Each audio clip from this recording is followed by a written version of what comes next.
Yun o, daming tao dito guys. Morning. Daming tao dito. Oh. Buntag. Alright. Ang agas-agas. Agas-agas. Daming mga riders dito. Mga riders to sila guys. Ganda pa kasi nag-fog pa eh. Yun o. The tallest bridge in the Philippines. Lah, kabugay. Sarami siya. Muraog na. Nalul. Na Na ano ko? Ala. Maganda mag-grand. Minsan lang itong nangyari guys. Nandito kami. Sulitin na namin guys. Naging turista agad sister.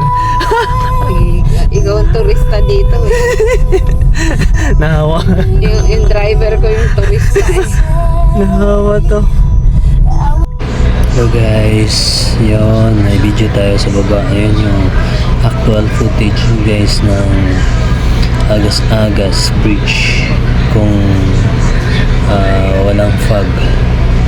Ayan, courtesy ni siya guys ni Biyahing with Ken, no? Follow him guys sa iyang mga vlog. Alright.